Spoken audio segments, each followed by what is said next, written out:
కొన్ని సినిమాలు ఎవరూ తయారు చేయలేరు. వాటికవే పుడతాయి. అవును.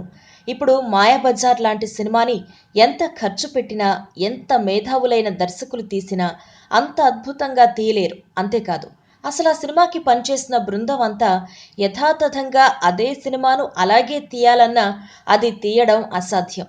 అలాంటి గొప్ప సినిమా 'మాయాబజార్'. తెలుగు చలనచిత్ర చరిత్రలో చిత్రరాజ్యం అని చెప్పుకోదగ్గ ఒకే ఒక సినిమా అది.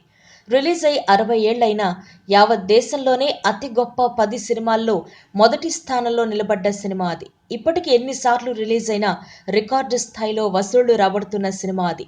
'మాయాబజార్' సినిమా గురించిన ఎన్నో అద్భుతాలు నేటి తరానికి తెలియవు. 1957 మార్చి 27న రిలీజ్ అయిన ఈ సినిమా దేశంలో తెరకెక్కిన మొదటి ద్విభాషా చిత్రం. తెలుగు తర్వాత ఏప్రిల్ 12న దీన్ని తమిళంలో కూడా రిలీజ్ చేశారు. అప్పట్లో ఈ సినిమాకైన బడ్జెట్ 33 లక్షలు.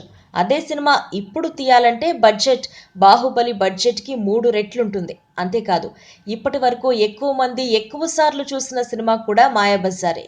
ఈ రికార్డును వచ్చే 100 ఏళ్లలో కూడా ఏ సినిమా బద్దలు కొట్టలేదు. మొదట్లో 40 సెంటర్లలో రిలీజ్ అయిన 'మాయాబజార్' 24 సెంటర్లలో సిల్వర్ జూబ్లీ జరుపుకుంది. అప్పట్లోనే 80 లక్షలకు పైగా వసూలు చేసింది. 100 ఏళ్ల భారతీయ సినిమా పండుగ సందర్భంగా CNN-IBA నిర్వహించిన సర్వేలో అన్ని భాషా చిత్రాలను తోసిరాజని ఇండియాస్ గ్రేటెస్ట్ ఫిల్మ్ ఎవర్గా అగ్రస్థానంలో నిలిచిన సినిమా 'మాయాబజార్'.